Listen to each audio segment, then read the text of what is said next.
kembali kita berkumpul dalam rumah Tuhan. Sebentar kita ingin masuk dalam ibadah pagi hari ini. Kita bersatu dalam doa terlebih dahulu. Bapa dalam kerajaan surga, sungguh kami ucap syukur Tuhan buat pagi yang indah ini. Tuhan boleh kumpulkan kami di tempat ini dengan keadaan sehat, dengan keadaan baik, semua karena kebaikan kemurahan Tuhan. Bapa yang baik, sebentar kami muliakan, memuji nama Bapa. Kiranya Tuhan diberkati dalam jalan ibadah ini. Biarlah Tuhan setiap pujian, setiap doa yang kami sampaikan, kiranya Tuhan dapat Bapa menjadi dupa yang harum untuk memuliakan nama saja Bapa. Terima kasih Tuhan Yesus, terima kasih. Kami akan mulai ibadah kami pagi hari ini. Amin.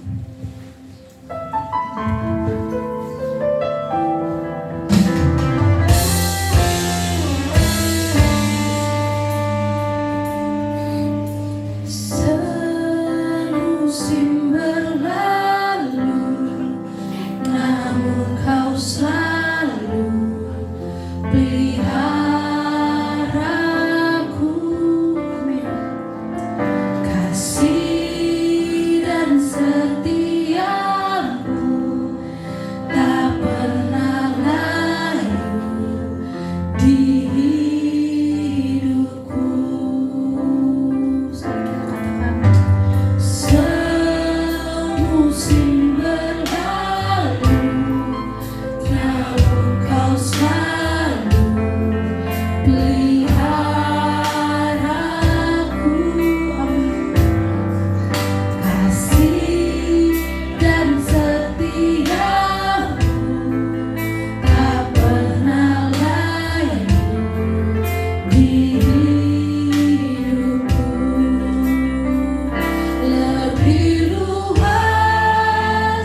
Segenap hatiku menyembah-Mu Yesus.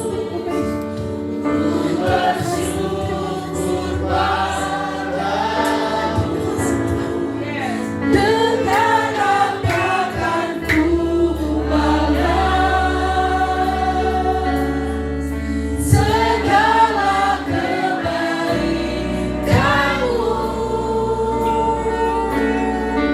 Segenap hatiku menyembah-Mu Yesus.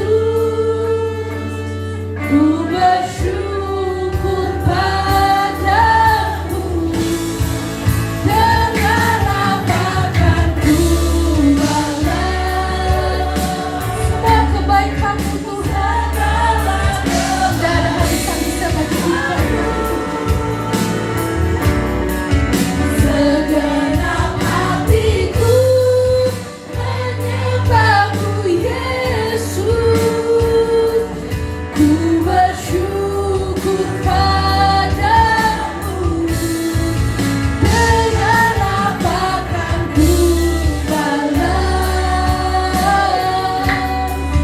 segala kebaikan-Mu.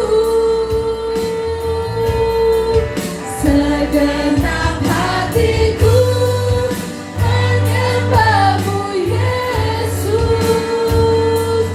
Ku bersyukur padamu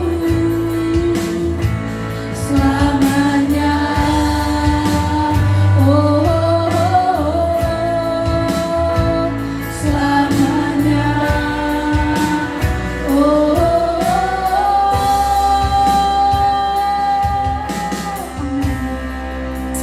terima kasih Tuhan, terima kasih, terima kasih. Terima kasih buat setiap kebaikan yang Tuhan boleh berikan bagi kehidupan kami. Setiap pertolongan, bahkan setiap proses yang Tuhan boleh berikan kehidupan kami. Terus Tuhan ajar kami taat. Terus Tuhan ajar kami mau dipuas oleh Engkau ya Bapa. Bapa yang baik, sebentar kami ingin memuji memuliakan nama-Mu Bapa. Tuhan memberkati ibadah pagi hari ini. Kiranya nama Tuhan saja yang dipermuliakan Tuhan pagi hari ini. Terpujilah Engkau Tuhan dari hari ini sampai selama-lamanya. Semua yang kita percaya katakan amin. Berikan salam kanan kirinya, katakan apa kabar, selamat hari Minggu.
di situ pasti mukjizatmu terjadi.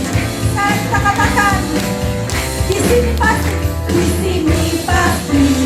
mukjizatmu terjadi. Amin.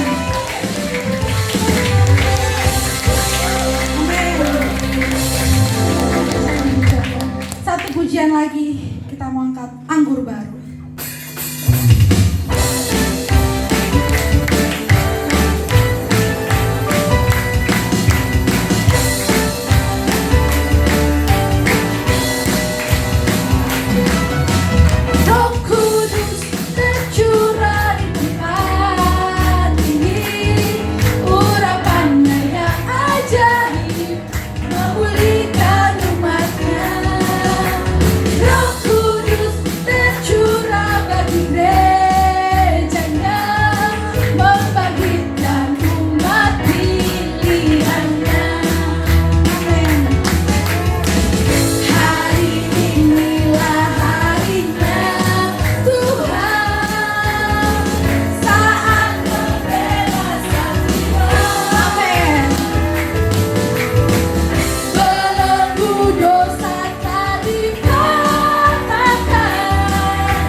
Luar biasa ya, pagi hari ini.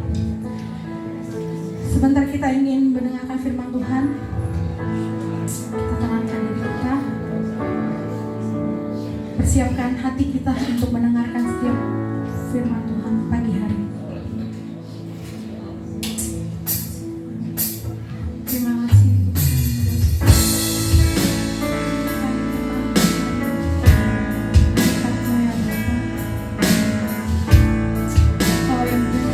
Seruan hati kami. Terima kasih.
Selamat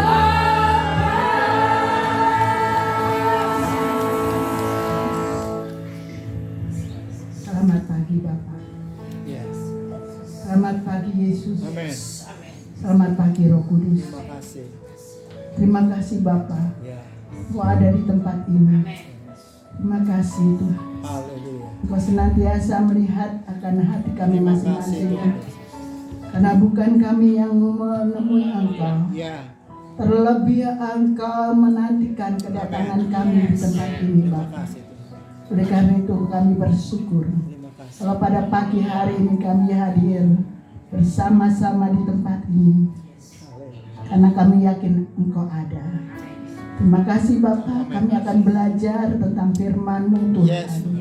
Oleh karena itu Tuhan, Engkau yang hadir di tempat ini. Amen. Tuhan juga yang akan menuntun kami sehingga kami mengerti kehendak-Mu dan hati kami dipenuhi dengan damai sejahtera. Hati kami penuh dengan kuasa-Mu ya Bapak. Roh Kudus tolong Tuhan. Roh Kudus yang membuka hati kami, yang Engkau ada di dalam hati kami, dan Engkau membuka hati kami membuka hati kami, dan kami boleh menikmati hadirat-Mu. Terima kasih Tuhan. Kami yakin dan percaya tidak ada kuasa yang lain yang bukan daripada Tuhan Ya. ada di tempat ini. Amin.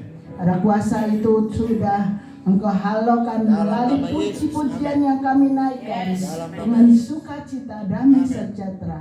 Dan saat Engkau hadir di tempat ini, roh-roh jahat itu tidak ada. Amin. Terima kasih Bapa, terima kasih Tuhan. Dalam nama Tuhan Yesus kami siap belajar tentang firman-Mu. Terima kasih Tuhan. Dalam nama Tuhan Yesus kami berdoa. Haleluya. Haleluya. Amin. Silakan duduk Bapak Ibu yang dikasihi Tuhan. Puji Tuhan, pada pagi hari ini kita boleh bersama-sama kembali belajar tentang firman Tuhan. Hari lepas hari kita terus diberikan firman Tuhan, ya.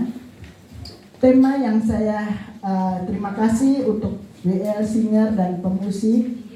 Terima kasih juga untuk multimedia yang terus mengikuti di dalam ibadah ini. Tema yang diberikan pada bulan ini adalah waspada menanti kedatangan Tuhan, dan subtemanya adalah menanti dengan sabar. Ya, Bapak Ibu yang dikasihi Tuhan, saya akan mereview khotbah-khotbah bulan lalu. Ya, minggu pertama judulnya adalah mempelai, atau temanya adalah subtemanya adalah mempelai perempuan yang berjaga-jaga. Ya, ingat, mempelai perempuan yang berjaga-jaga. Jadi apa yang kita lakukan sebagai mempelai perempuan? Kita perlu berjaga-jaga, selalu siap sedia, mampu mengenali tanda-tanda kedatangan Tuhan.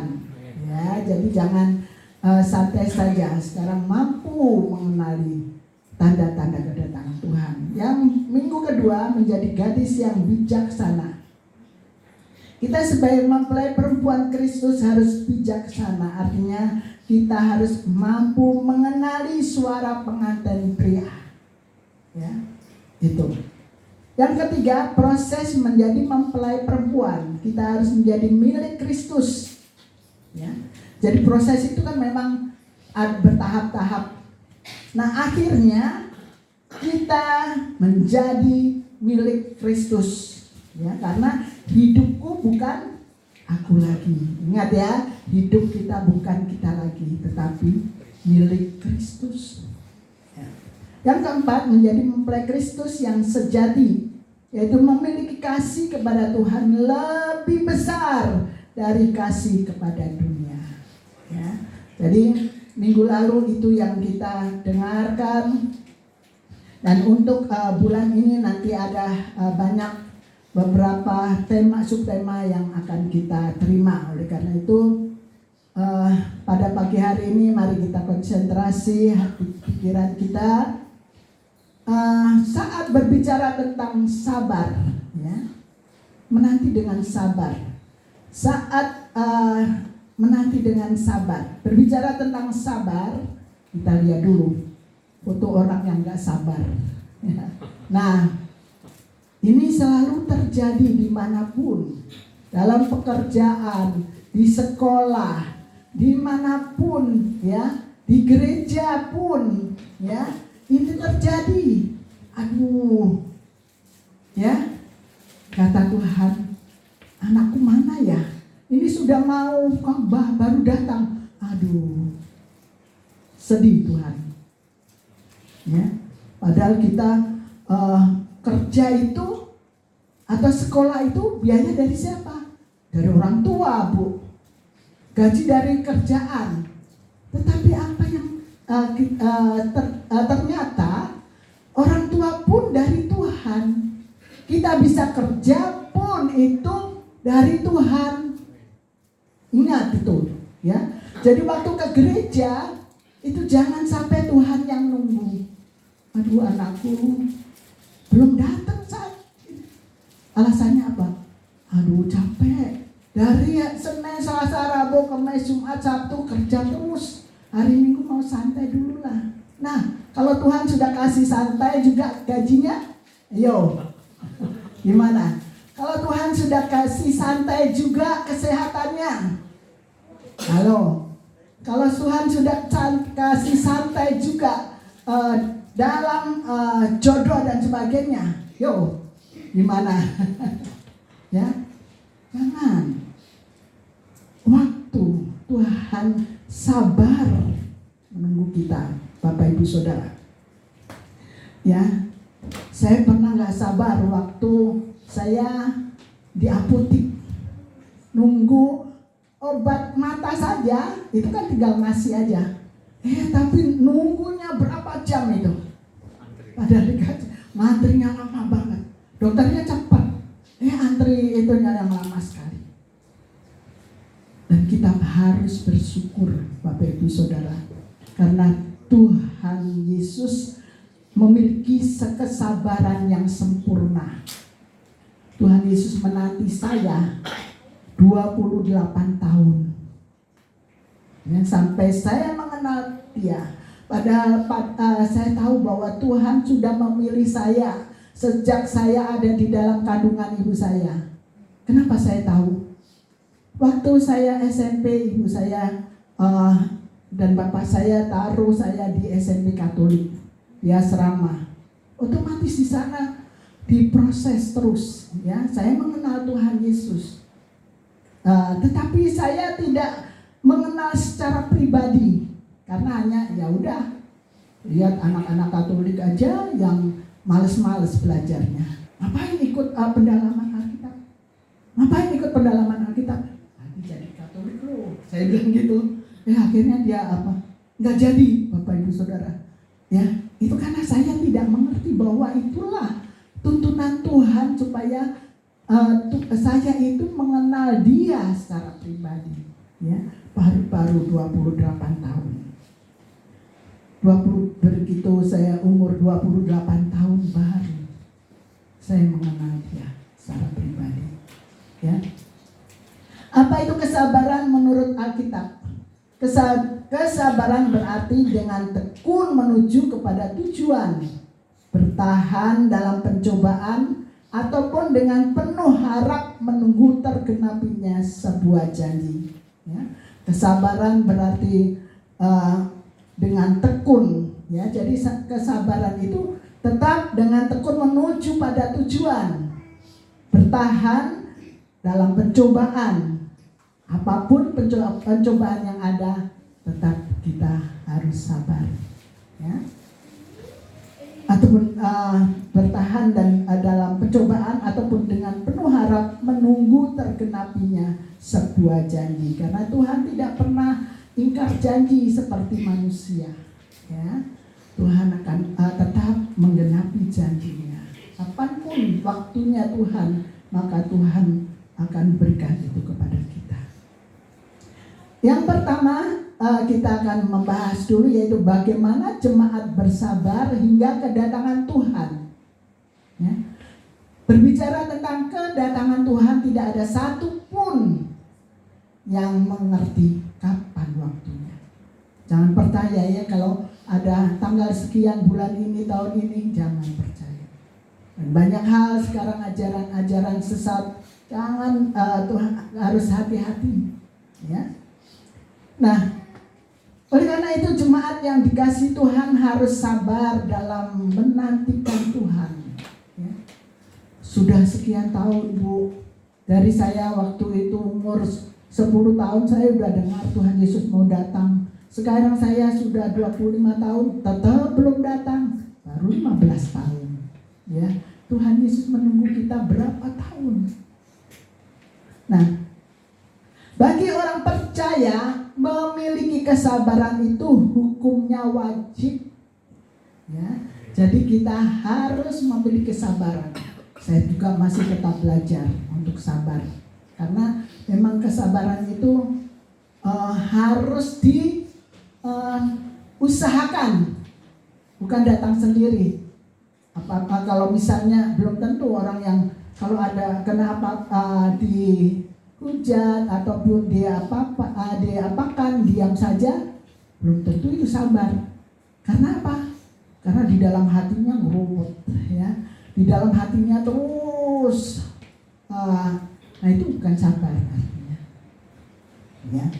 Nah, tetapi bagaimana jemaat bersabar hingga kedatangan Tuhan Yesus?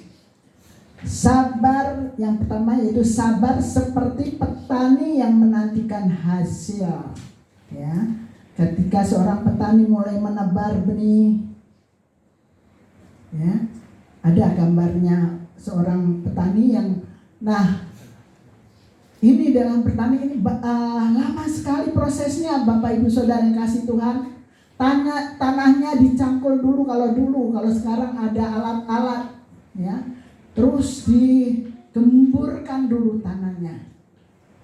Digemburkan tanahnya, kemudian baru benihnya ditabur, ya. Nabur kalau petani itu pakai alat untuk nabur padinya. Ya, setelah ditabur, kemudian dipelihara. Kalau ada rumput-rumput yang tidak baik, tentu akan dicabut. Kalau tidak hujan, Bapak Ibu Saudara, petani itu harus membawa air, ya, untuk menyiram. Bayangkan, padahal tanamannya bukan hanya sepetak, ya, luas sekali. Nah, bagaimana caranya dia punya akal untuk bagaimana menyirami sawahnya itu, ya. Nah, itu sebagai seorang petani dengan sabar menjaga, tiap hari datang petani, makanya ada gubuknya. Kemudian suaminya pagi-pagi sudah dia mungkin nebar padi atau nyirami padi, nanti baru makan pada siang hari. Ya, bagaimana nggak sehat? Dia kerja keras, kemudian baru makan dia. Dia nggak punya kolesterol, nggak punya sakit gula, nggak punya sakit rematik dan sebagainya, karena giat kerja. Ya, ini kerja giat. Ya.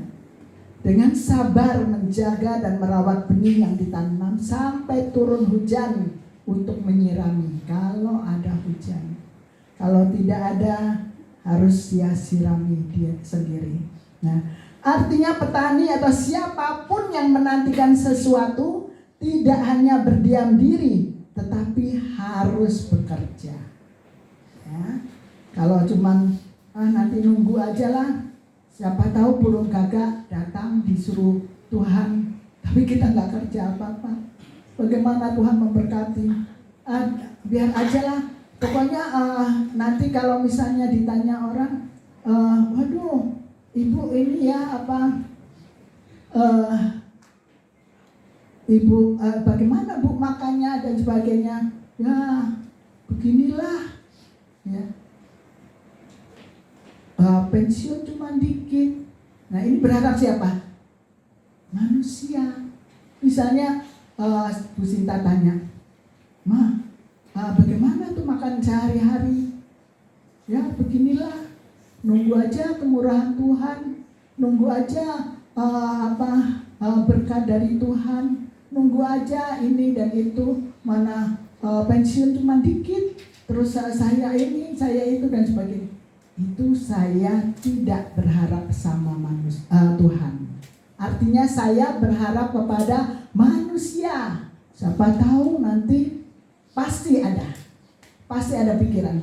Kalau sudah Bu Sinta tanya, siapa tahu nanti Bu Sinta kirim makanan. Nanti siapa tahu si B kirim lagi makanan, ya.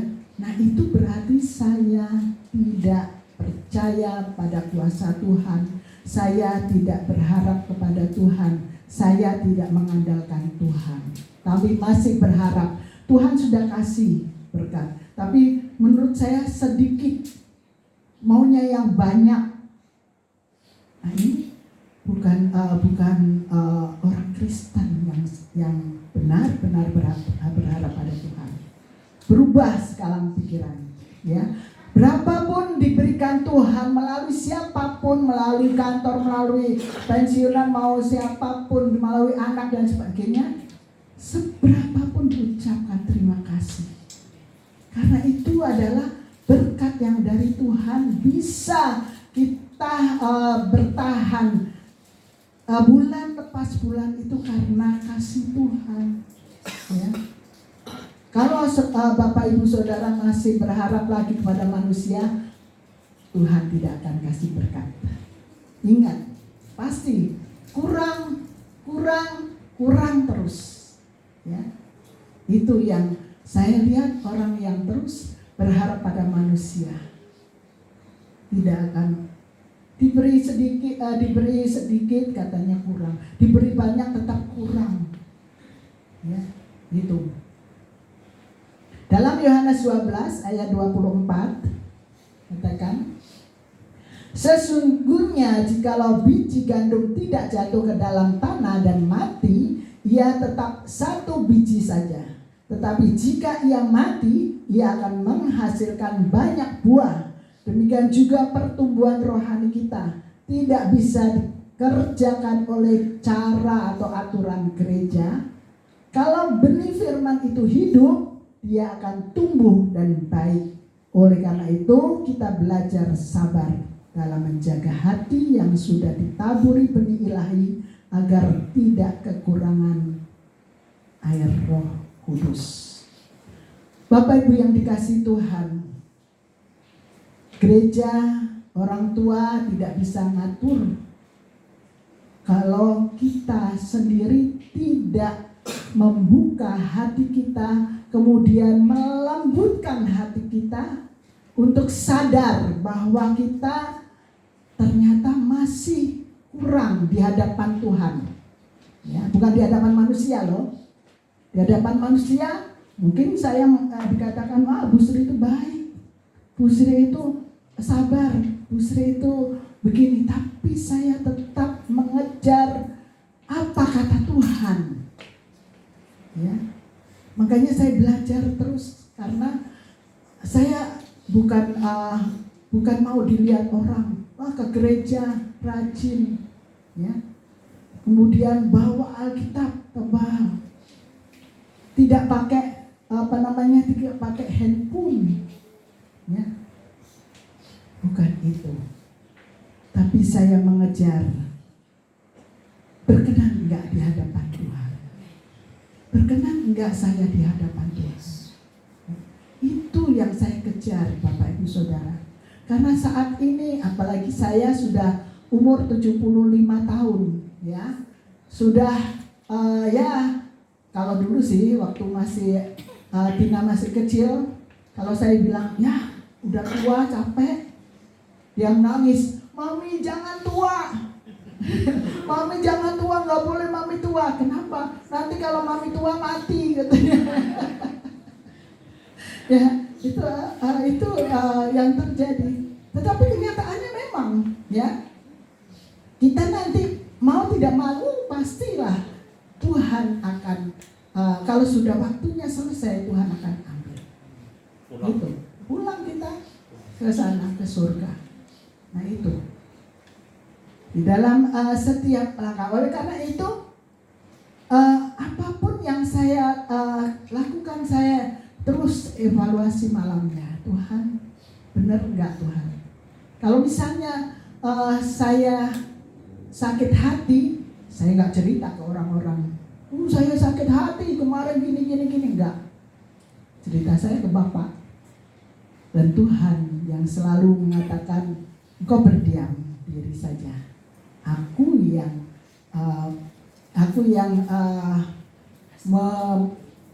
membantu kamu. Artinya aku yang membela kamu. Ya sudah. Ayat itu saya pegang terus. Itu. Ya, jadi apapun yang saya lakukan, Tuhan yang membela saya. Puji Tuhan, ya. Dan itu yang harus kita lakukan. Karena kalau Tuhan yang sudah membela kita, kita nggak tahu bagaimana caranya. Luar biasa Tuhan itu membela kita. Ya. Nah, oleh karena itu kita mari tetap melembutkan hati kita. Jangan mengatakan anak-anak muda yang sekarang suka nonton video-video gereja-gereja besar dan sebagainya, kemudian mengatakan, aku nggak mau ke Teopila tuh, nggak kayak di gereja yang sana tuh, gede banget, ya, khotbahnya juga enak. Karena apa? Karena hatinya tidak terbuka.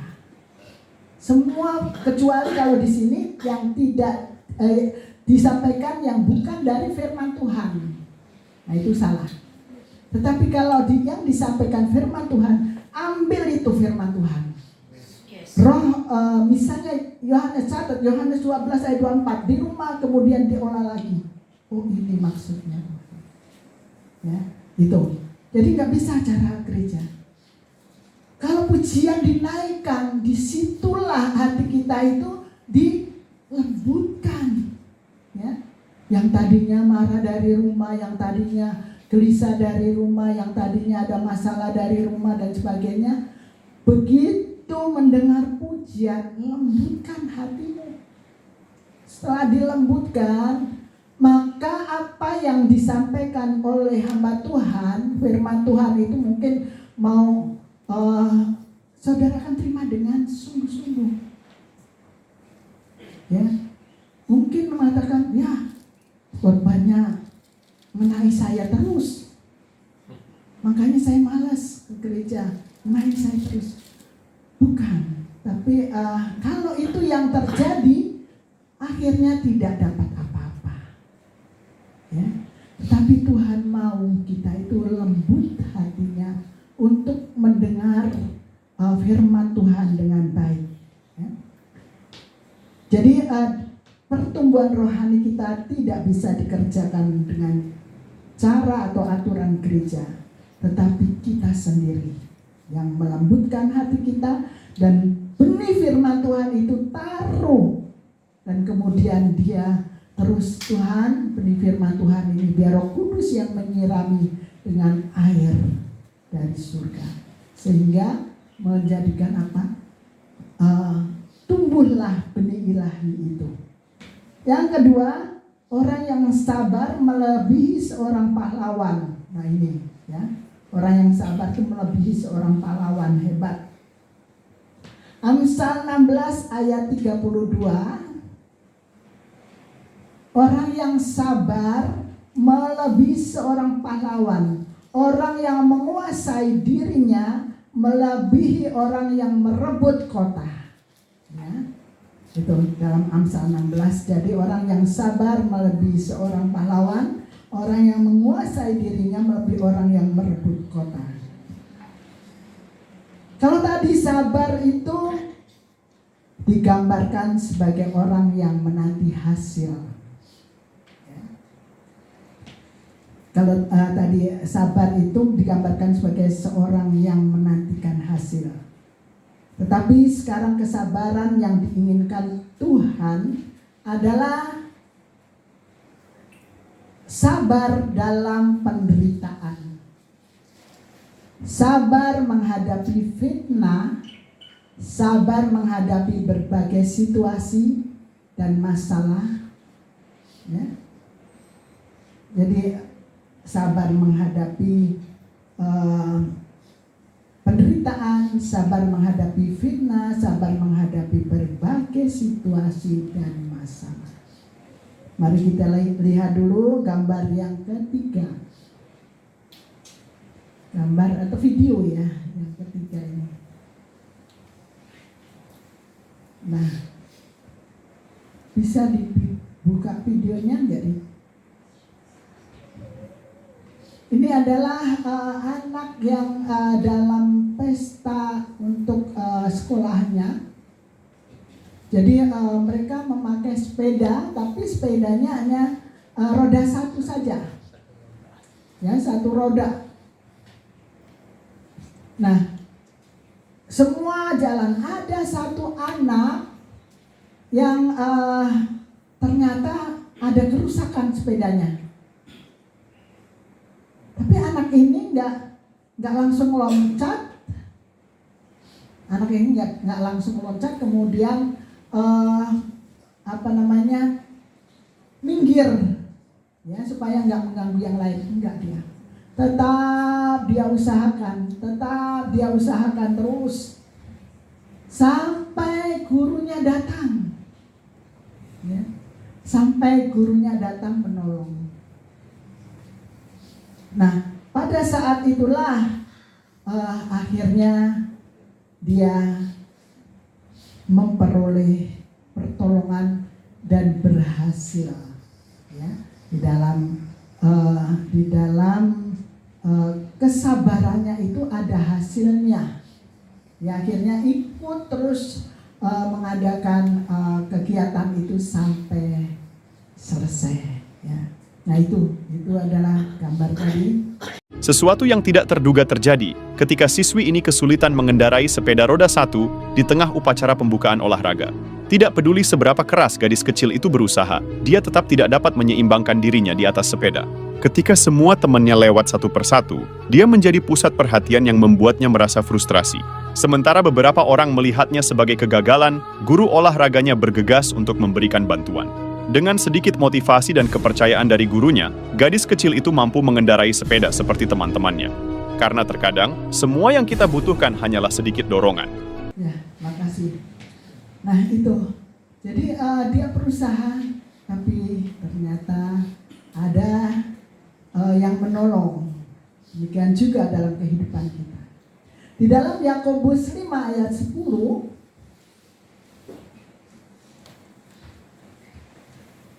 saudara-saudara, turutilah teladan penderitaan dan kesabaran para nabi yang telah berbicara demi nama Tuhan. Ya, itu. Jadi turutilah teladan penderitaan dan kesabaran para nabi yang telah berbicara demi nama Tuhan. Contoh yang pertama yaitu Ayub. Penderitaan Ayub luar biasa. Kematian anak-anak laki-laki, kematian anak perempuan, lembu, sapi, dan keledainya semua mati. Kambing, domba juga mati. Unta-untanya pun diserbu orang, mati juga. Diambil orang kalau unta-untanya. Ayub sendiri kena penyakit dari kaki sampai kepala. Ya. Istrinya menyuruh mengutuki Allah. Lengkaplah penderitaan Ayub dari tubuh, jiwa, dan rohnya. Tetapi apa kata Ayub? Dalam Ayub pasal 1,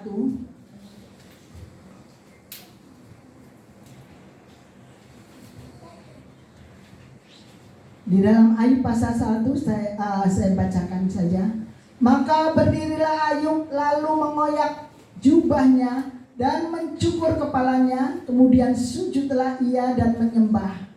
Katanya, dengan telanjang aku keluar dari kandungan ibuku, dengan telanjang juga aku akan kembali ke dalamnya.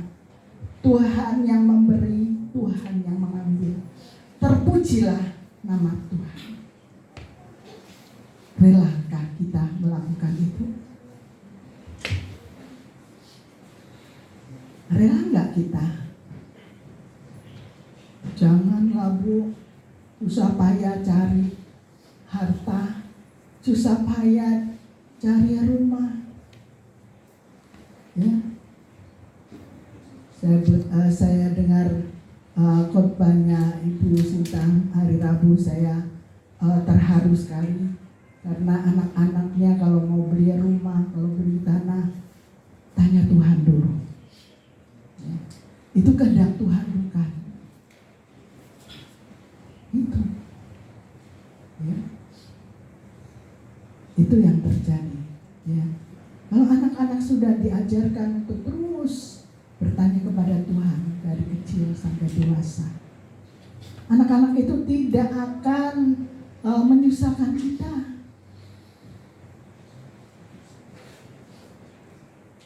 Ada orang tua yang membiarkan anaknya ikut-ikutan kalau mamanya ngomong, ya. Dan akhirnya apa? Anak itu tidak berhasil di dalam kehidupannya. Ya. Kita harus mengajarkan, terus mendidik anak-anak itu dari kecil. Ayub juga terus tadinya berusaha. Kalau anaknya habis pesta, dia mempersembahkan persembahan, kurang apa? Ya, tetapi itulah yang diterima oleh Ayub. Yang kedua yaitu Nuh. Salah satu tokoh yang dapat dijadikan teladan dalam belajar sabar adalah Nuh. Kenapa sih? Nuh itu dibully orang selama 100 tahun waktu membuat bahtera.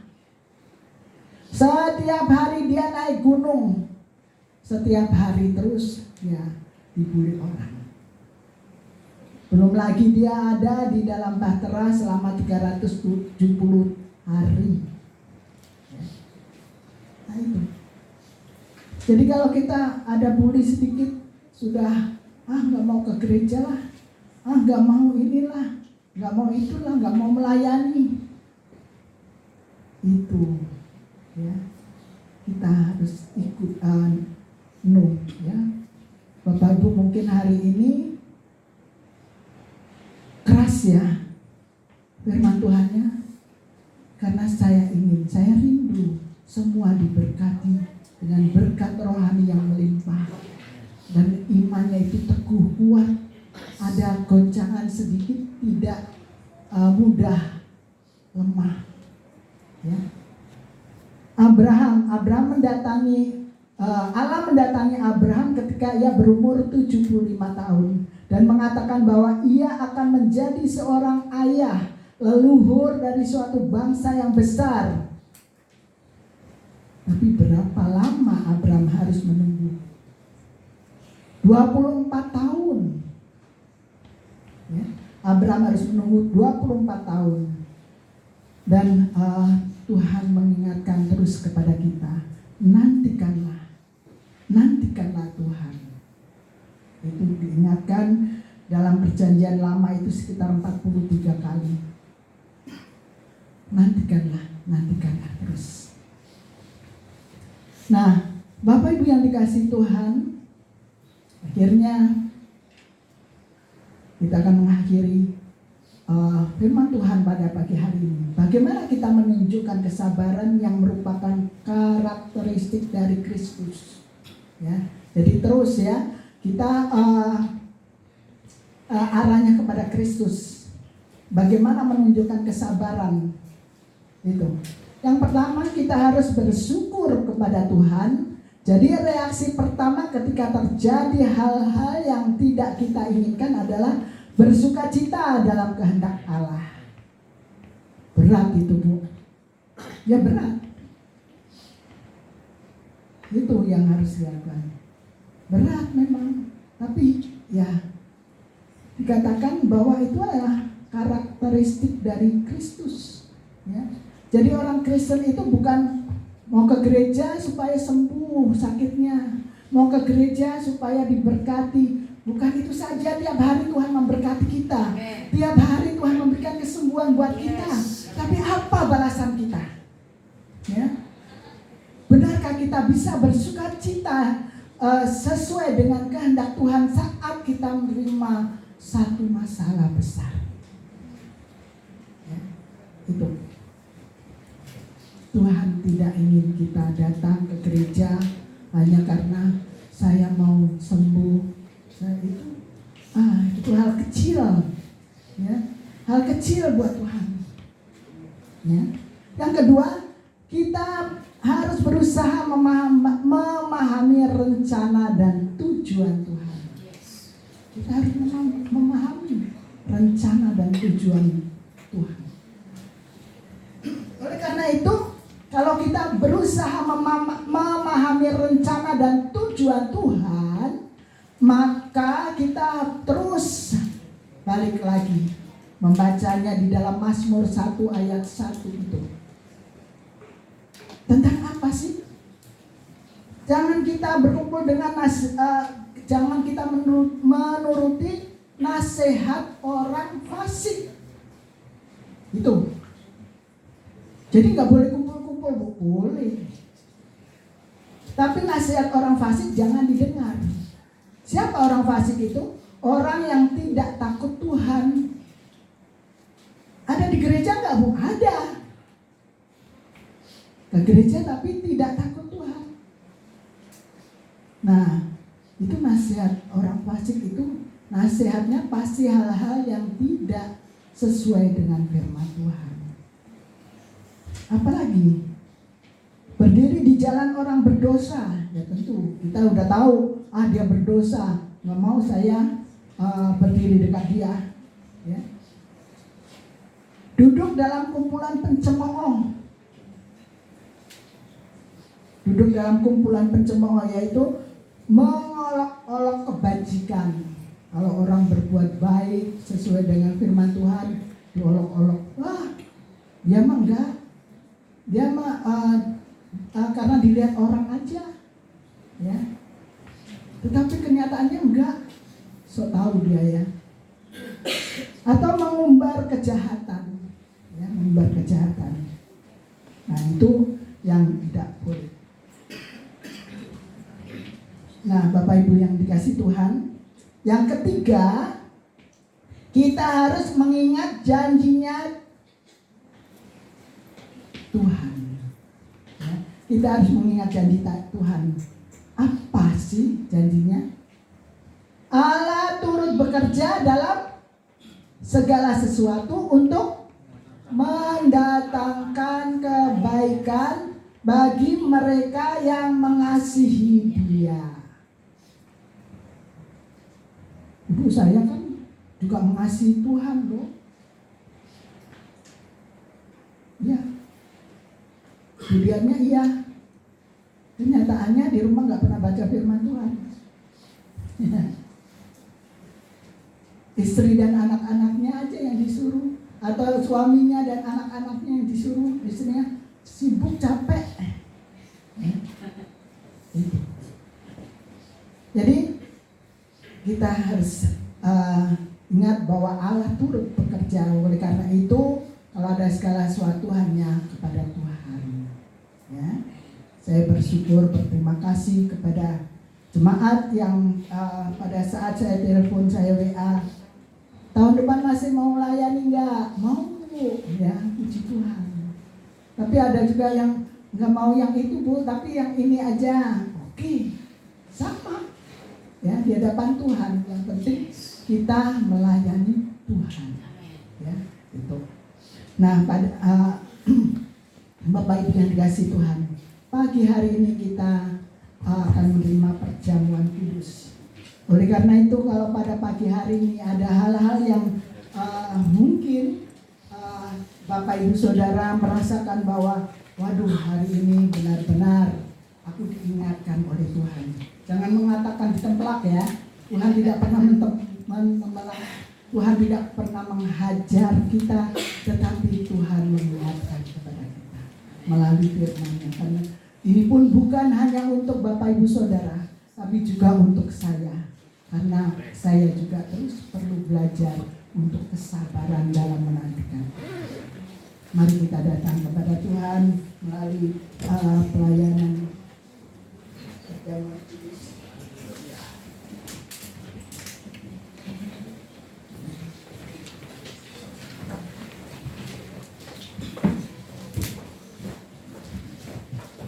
Bapak, kami bersyukur pada pagi hari ini ya Bapak.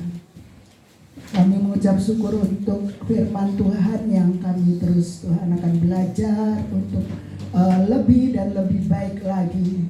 Karena Engkau sabar menantikan kami Bapak.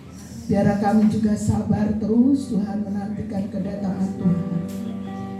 Ajar kami senantiasa Tuhan melihat Engkau senantiasa ada dimanapun kami akan berada. Baik itu pada saat kami mau mengajar, di sana Engkau menantikan kedatanganku. Pada saat di kantor, di sana Engkau sudah menantikan kedatanganku supaya tidak terlambat ke kantor. Dan juga di gereja bahkan Tuhan Engkau begitu mengasihi aku, sehingga aku terlambat pun Tuhan Engkau tetap mengasihi aku. Ampuni Bapak, ampuni Tuhan. Kalau kami belum bisa bersabar, kalau kami belum bisa sabar untuk menantikan dan bekerja dengan sungguh-sungguh dalam menanti kedatangan Tuhan. Ampuni kami Bapak. Biar kami terus ada di dalam lingkungan, ada di dalam tempat yang tepat, yaitu bersama-sama dengan umat-Mu. Bersama-sama bertumbuh, bersama-sama kami menyadari kesalahan kami, bersama-sama kami memperbaiki kesalahan kami, dan kami dapat menikmati Tuhan. Saatnya nanti kami akan bersama-sama pula untuk naik ke hadirat-Mu. Ada Tuhan Engkau yang akan mengambil kami bersama-sama di dalam kuasa-Mu. Di dalam hadirat-Mu kami boleh memuji Engkau. Terima kasih Tuhan. Bapak, kami akan menerima perjamuan kudus. Ampuni kami Bapak. Kuduskan kami Bapak. Kami juga mengampuni orang-orang yang bersalah kepada kami. Kami melepaskan pengampunan itu. Biar Tuhan Engkau yang terus memberkati mereka. Kami memberkati orang-orang yang sudah menyakiti kami. Tuhan, dalam nama Tuhan Yesus, berkat itu melimpah atas orang-orang yang sudah menyakiti. Namun Tuhan yang terus berkuasa. Sehingga pada saat kami menerima perjamuan kudus, kami dapat menerima dengan sungguh-sungguh. Dan Tuhan, perjamuan kudus ini yang pada pagi hari ini kami akan terima. Kami akan menerima dengan sukacita. Tuhan, urapi hamba-hamba-Mu yang akan bertugas membawa perjamuan kudus ini untuk setiap pribadi lepas pribadi yang akan dilayani untuk menerima perjamuan itu Bapak. Tuhan, urapi juga ya Bapak roti dan anggur ini, sehingga ketika kami menerima roti dan anggur ini, maka hati kami dipenuhi dengan sukacita. Ada persekutuan yang indah antara kami dengan Engkau dan antara kami dengan sesama kami. Oleh karena itu Bapak, kuduskan.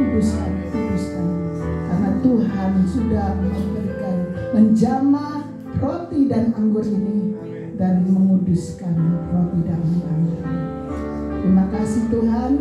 Dalam nama Tuhan Yesus kami mengucap syukur dan berdoa. Haleluya. Amin. Karya salib.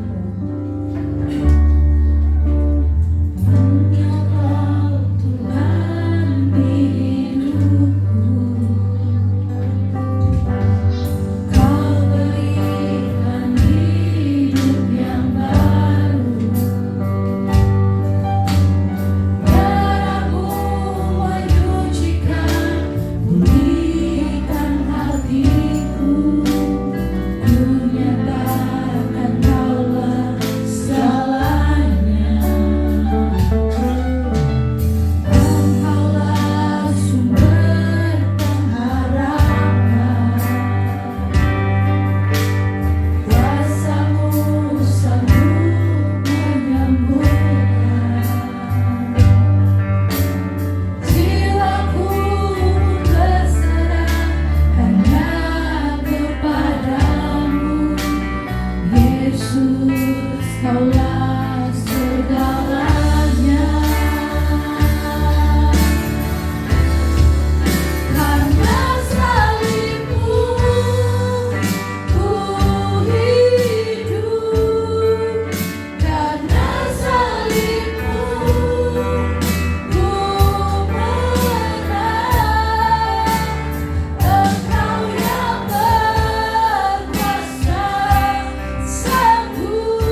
Semua sudah terima?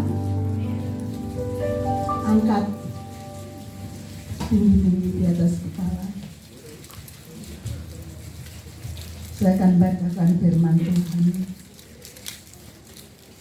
Dan ketika mereka sedang makan, Yesus mengambil roti, mengucap berkat, memecah-mecahkannya, lalu memberikannya kepada murid-muridnya dan berkata, "Ambillah, makanlah, inilah tubuhku," kata Yesus.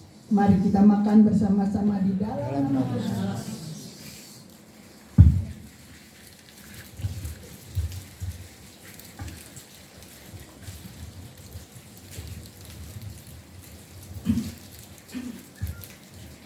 Angkat cawan di atas. Sesudah itu ia mengambil cawan, mengucap syukur, lalu memberikannya kepada mereka dan berkata, "Minumlah kamu semua dari cawan ini. Terima kasih. Sebab inilah darahku, darah perjanjian yang ditumpahkan bagi banyak orang untuk pengampunan dosa." Mari kita makan, minum bersama-sama dalam nama Tuhan.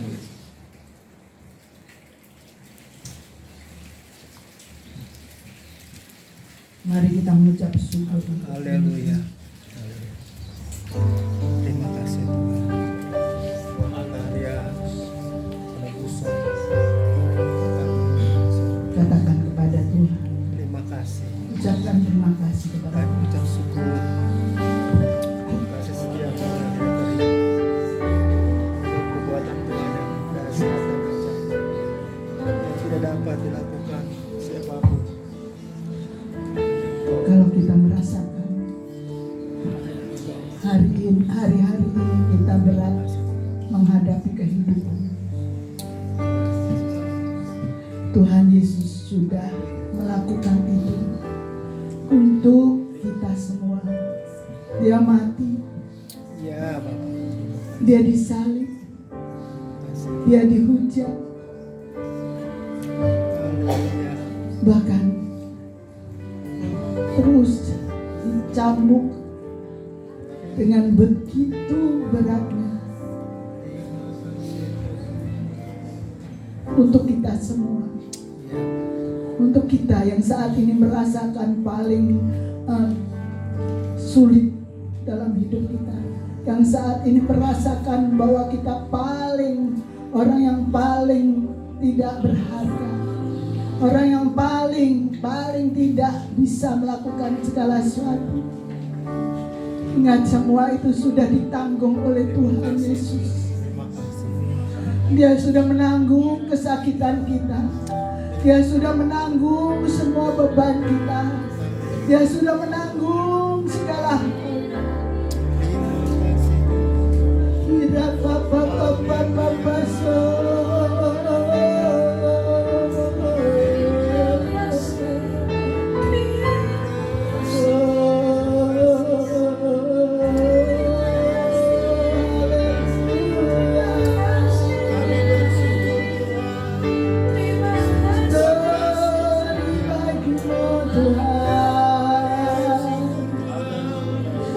Buat karya-karyamu. Engkau disalib bagiku. Engkau disalib bagiku. Engkau menderita bagiku.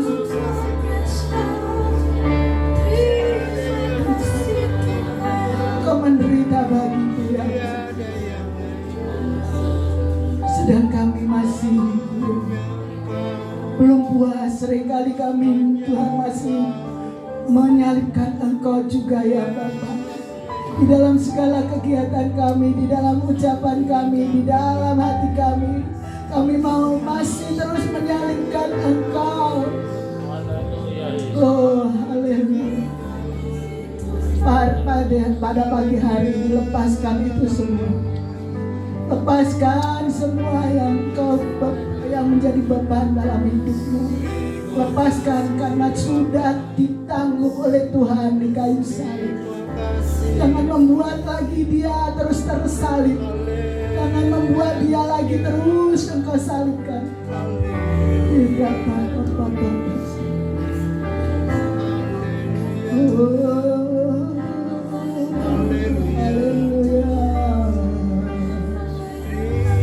Bapa, Engkau baik, sungguh baik. Engkau senantiasa katakan kepada kami, kemarilah anakku Terima kasih Tuhan. yang berbeban berat. Ya Bapa. Aku akan memberikan kedamaian. Terima kasih. Aku memberikan kedamaian. Itu yang dikatakan Tuhan. Pernahkah engkau datang dengan sungguh-sungguh kepada Tuhan? Pernahkah engkau di dalam kamarmu dan tertutup berbicara berdua saja dengan Bapa kita? Kalau ada masalah, Tuhan senantiasa menantikan kita. Tuhan senantiasa terus menantikan kedatangan kita. Terima kasih Bapa. Terima kasih Tuhan. Terima kasih Yesus. Karyamu ajaib. Kuasamu sempurna. Terima kasih. Di dalam nama Tuhan Yesus kami mengucap syukur. Ya. Haleluya. Amin.